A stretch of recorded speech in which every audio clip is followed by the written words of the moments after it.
Hello. Now, you'd think this empty moorland would be just heather and sheep, but you'd be wrong. This upland heath and blanket bog supports a wide variety of wildlife that you don't find elsewhere. And some of it is in danger of dying out. Even in wild places like this, natural species have to be looked after and preserved.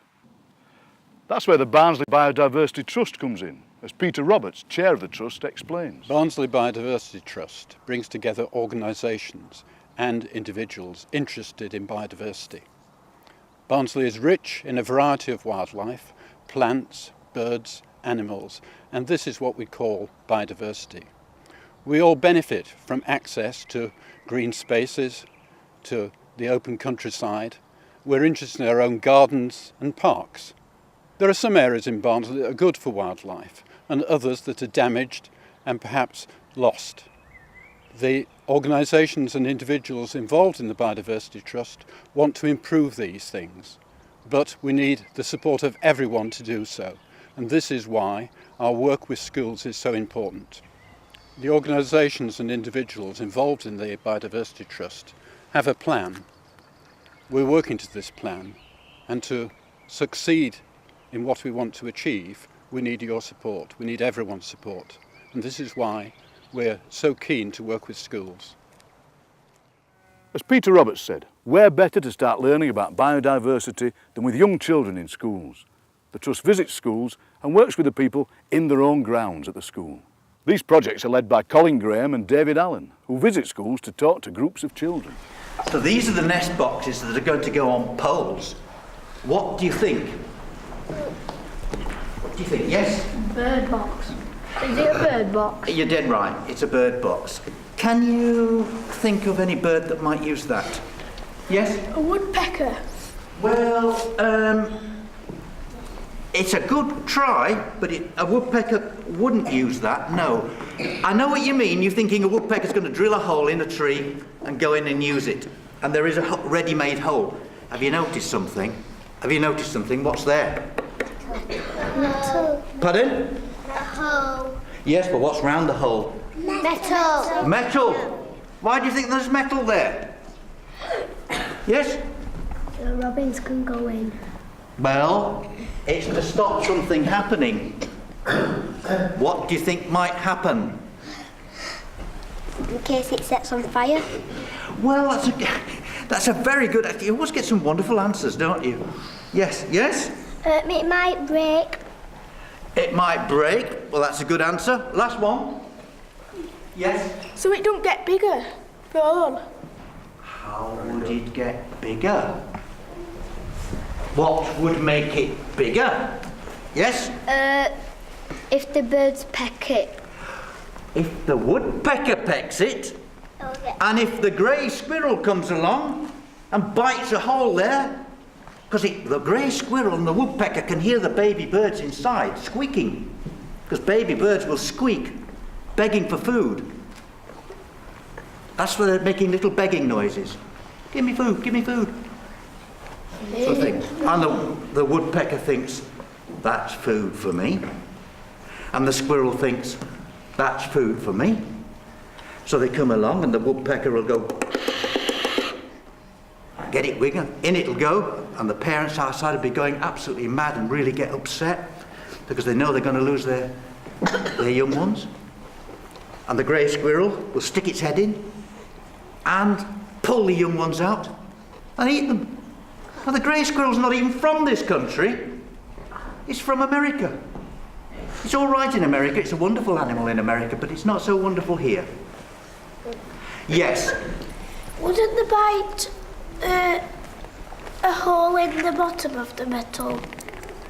I see what you mean. The woodpecker, if it was really, really desperate, the woodpecker would drill a hole through the side anywhere.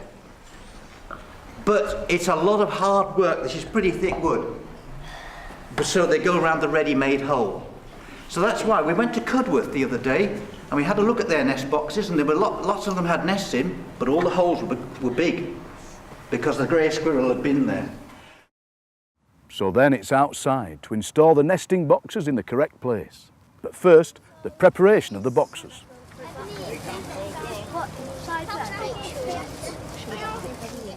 These boxes provide safe habitats for animals and birds and are an important contribution to preserving animal life.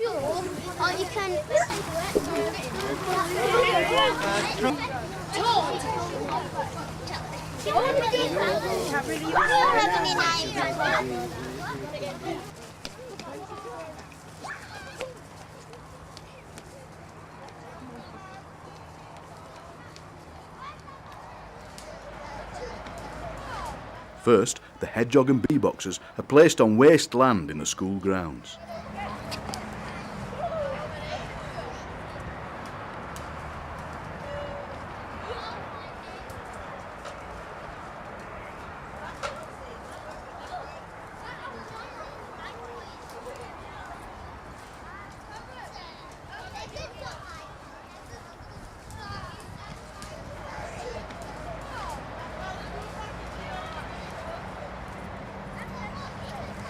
The children have done most of the work up to now, but the job of nailing the nesting boxes to the trees is left to members of the Biodiversity Trust.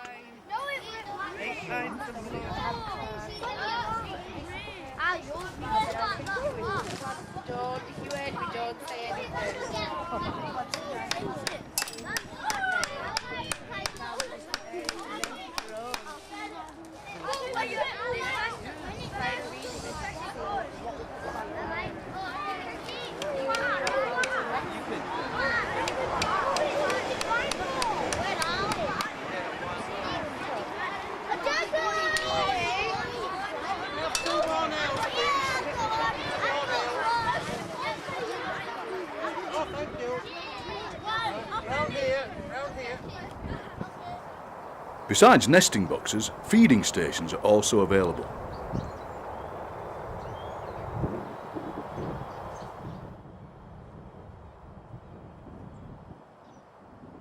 At the feeding places, the children are able to observe the birds using a special hide to avoid scaring them away.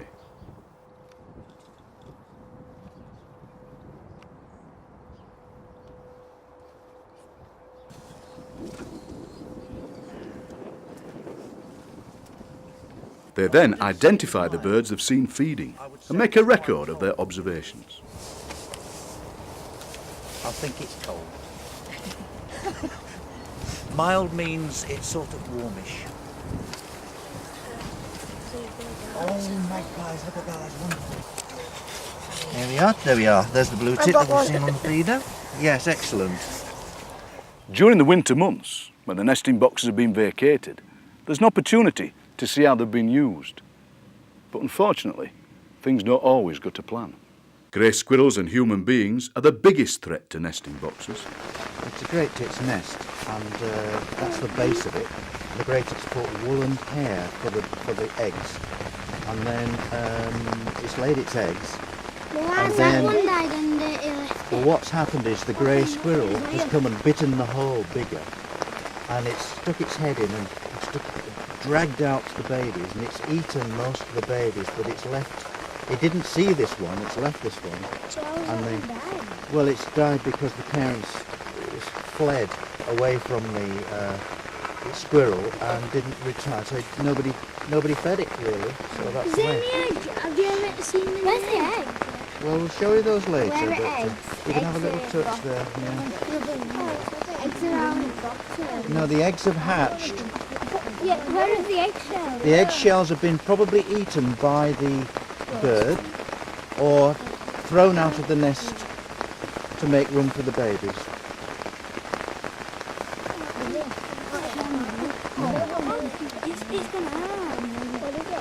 It's gone hard and dry because it's just, first of all it's rotted, yeah. Can you see the bits of wood where the grey squirrel has chewed it away? Chewed the nest box away. Right. Where did they get all different colours? Oh, that's different colours. Well, that's what they've come. You see, they've obviously found this wool. I bet that's from your school somewhere. And this hair. If it was a blue tit, it would be feathers in here, not hair. So there you are. A great tit's nest, which probably has not been successful because of the grey squirrel. which is an American species. So that's a bit sad, isn't it? Animals, birds and insects are vital for biodiversity, but they depend on plants for food and habitat. Plants give ecological balance to the environment. So what is the Biodiversity Trust doing for plant species? Two areas where it's working hard to conserve what we have are bluebells and ancient or veteran trees. So why are bluebells threatened? And why are old trees important? Let's ask Monica Ward and Jill Hale. I was here last week with my friend Glenys, who lives in Germany, and she loves to come at this time of the year because there are no bluebells in Germany. I hadn't realised that, and I realise more and more how important they are. I think you know something about the figures, don't you? Yes, in the UK we have about 20% global population of bluebells. It's fantastic. We're very lucky, and I've realised through going into lots of woods, because I'm doing work with badgers, how many bluebells have survived in this area because of old mining. The old bell pits. This, of course, Huskers was the old where they had the big disaster where all the That's children correct, got drowned. yeah.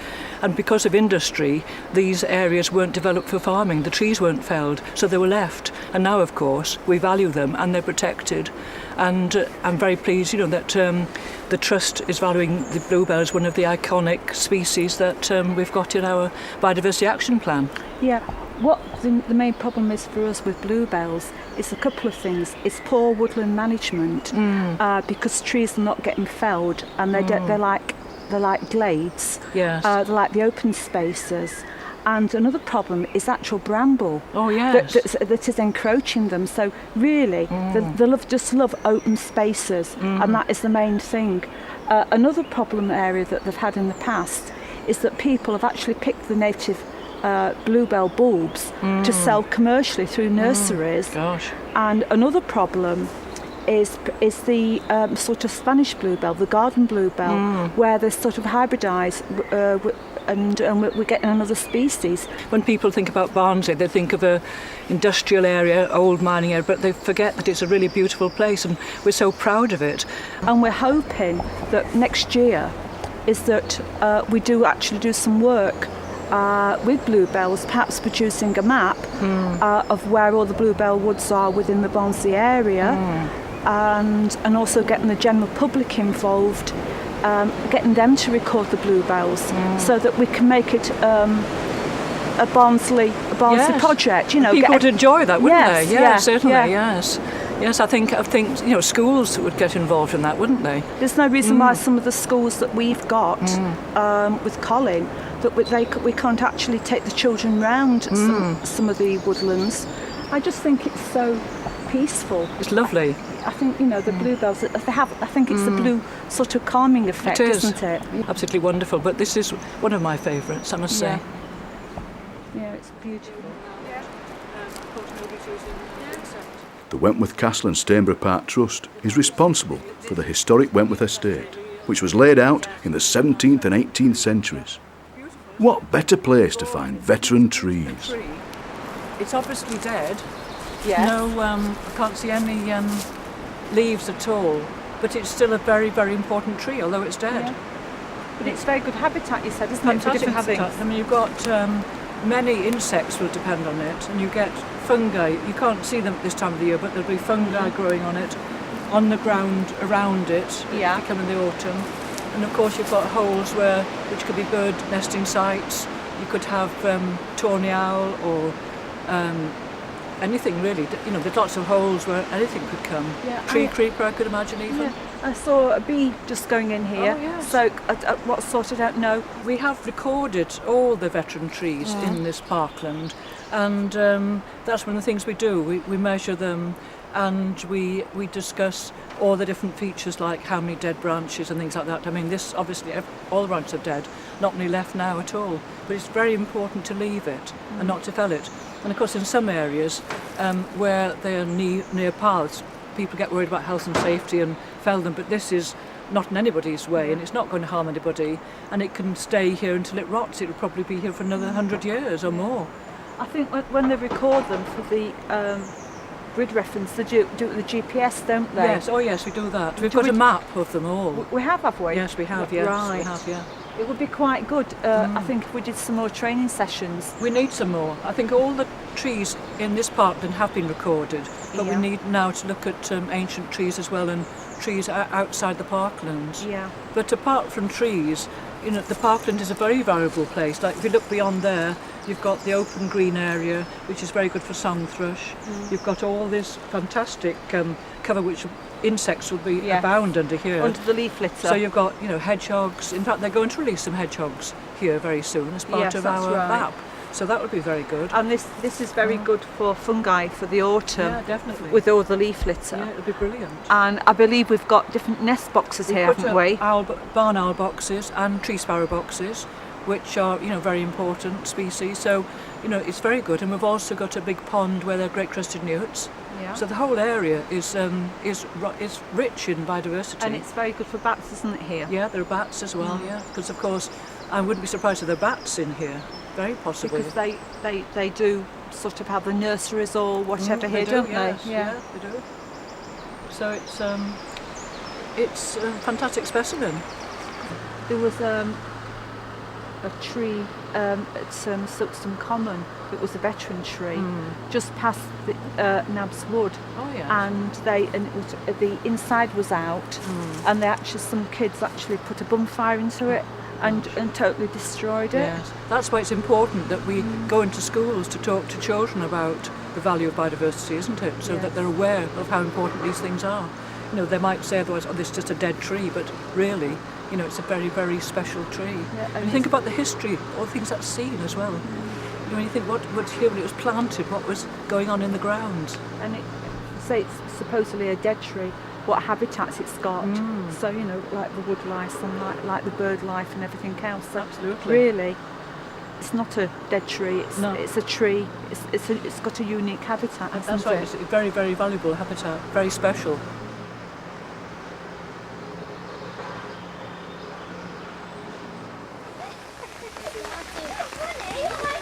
Here, David Allen of the Biodiversity Trust is helping children from Birkwood School to create a waterside plant environment. Oh, excellent. Don't forget to pat it down with your feet. Excellent. Have we done it all right? Involving children in the plant biodiversity of school grounds is the start of a much wider interest in ecology in general. No, you're supposed to be holding the plant. That's it. Right. Remember, put your boot on there. Okay. Seriously, we need to cover that. Need to cover that up there. Yeah. That's it. Well done. Right. Now press it down with your foot. Excellent. Are you all right? Right. Very good. Then we'll put those flowers over there. So they'll trail over those rocks. Okay. Well done. Excellent. Was it all under the bridge? Outside. Get to that bridge. And the rail, and then what's the I'm in things of water. Pond skaters.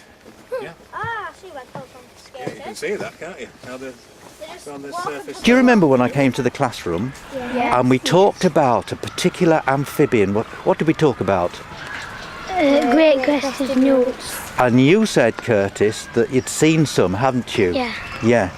I said, what did I say about them? That they're about that long, Yes, and they're black and spotted. yes. And they've got the males have got a crest on them. Yep. But what's so important about them? That they're very rare. They're very rare. And what do we need to do? We need to protect them. We need to protect them. And what do you think you're going to be doing? They're being guardians of the Great Crested Newts. You four are going to be guardians of the Great Crested Newts. Yes? Yeah. How are you going to do that? Like if we see somebody fishing them out of ponds, we'll tell the Barnsley Biodiversity Trust or the people who own it, the police or the school. But you won't. What won't you do? We won't go up to them because we don't know who they are and it could get us into some trouble. Absolutely right. Yes, well done. We're so pleased that you're going to be part of the Barnsley Biodiversity Trust in helping us look after the Great Crested Newt. Thank you very much. But how do schools become involved initially? Parent Governor Zoe Blair explains. Well, Mr Graham visited the school and did a talk on an evening for parents, and anybody from the community could come actually, and the children came, and he did a wonderful talk about the work for the Biodiversity Trust, and answered lots of questions, gave a film talk, and enthusiastic about it. Yes, it really did. We've seen some birds today, but you've also got a pond, haven't you? Tell me about that. Yes. Well, the Biodiversity Trust helped set that up, and Mr Graham was invaluable in his expertise at choosing plants that would encourage wildlife into the field and the pond. And the children love it, they really do. In fact, we had an open day recently, and the children from the school council show members of the public or parents around the school, but they're keen to go out and show what's outside, and they love to show everybody the pond and the bird boxes that we've got outside. And speaking about going out, you've recently done a trip, haven't you? What was that? Yes, we went to Old Moor, and that was about 3 o'clock in the afternoon. Parents and children went with Mr Graham and had a wonderful evening out. It was really smashing, the children loved it. And they love walking around the gardens here, but it was nice to have a trip off-site. So from a parent governor point of view, what does the Biodiversity Trust mean to you? It means that instead of the children coming, I help with the school library, and you could give them a book to look at, but actually being outside and seeing things come to life and being able to ask questions when they arise. And Mr Graham is so knowledgeable, and just seeing the kids' faces, this morning, it's just wonderful. I love seeing them just there, with it and amongst it, rather than just looking through a book. Parent Governor Zoe Blair, who's obviously grateful to Colin Graham for what he's done at the school. So what's his involvement with the programme? Colin explains. Well, in 2008, David Allen and I, we were trustees of the Barnsley Biodiversity Trust, decided that we would work with schools to promote a healthy biodiversity, a balanced biodiversity that we all need. Why schools? Well, children are natural carers, and they have a natural interest in wildlife. And we wanted them to develop their own projects in school, their own environmental projects, take ownership of them and develop them, and perhaps as they grow up pass on that kind of learning to their children and so on, so it is a continuous thing. So what do we do in schools? Well, the first thing we do is to contact them and do a survey, an ecological survey of the school grounds, to see what wildlife possibilities there are or habitat possibilities. Then we write a report so that governors and teachers, and of course the children themselves, can look at and study. Then we give a talk on the work of the Barnsley Biodiversity Trust to a class-sized group of children, and part of that talk there is a practical experience of wildlife artefacts such as birds' nests, eggs, skeletons. After that we present the nest boxes, appropriate nest boxes, in a whole school assembly. We can run the assembly ourselves, and that lasts about 20 minutes.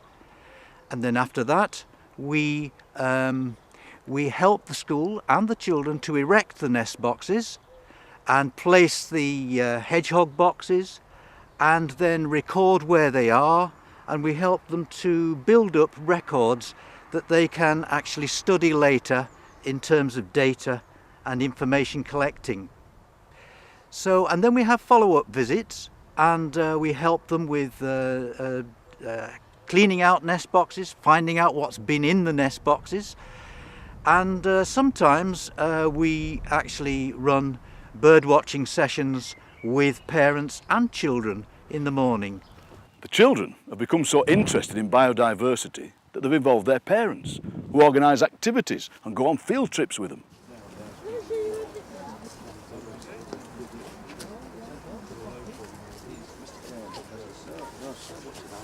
some children here that are really looking on top of hedges.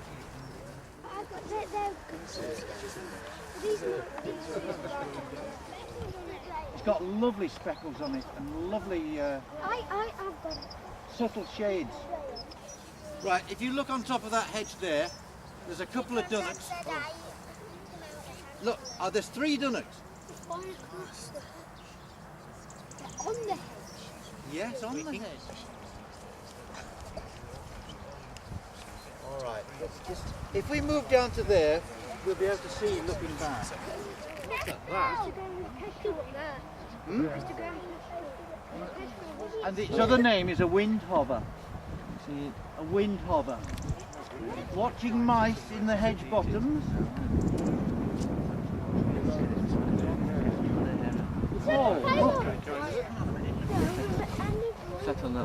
So, how important is the Barnsley Biodiversity Trust work to the schools?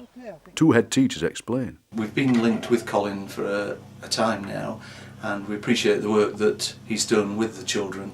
He came and put up some nest boxes for us, and through the spring we ran a lot of early morning bird watching sessions which were very popular, and over a 6-week period we had over a third of the school turning out at least one occasion. We saw a lot of interesting birds, and it's developed an interest with the children.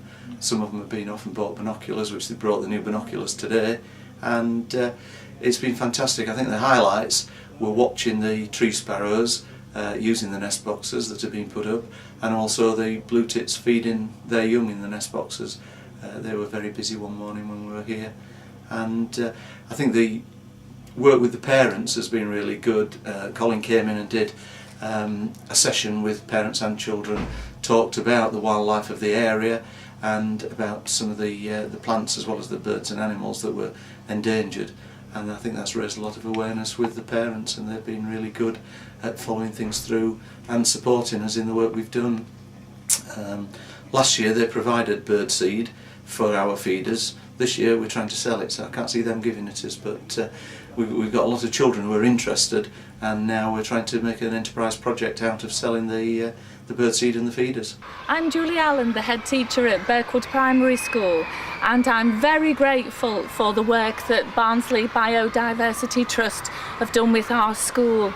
It'll benefit our children here and now, enable them to learn about outdoor life, the creatures that have come to live at our pond, the animals around about, but also the nesting boxes, the hedgehog new homes, and the other wildlife that have come to live here. But it's a long-term project, and it's something that we intend to develop for the future of our school so that many children can benefit. So I'd like to take this opportunity to thank our staff and children who've worked so hard to make it such a success in such a short space of time. So it's quite obvious that the children are interested in these environmental issues, to look after the local wildlife and create a more balanced environment. These are things that tomorrow's citizens will have to understand, and we're starting now in Barnsley through the Biodiversity in Schools programme. Look out for more films in this series, and I'll see you then. Cheerio!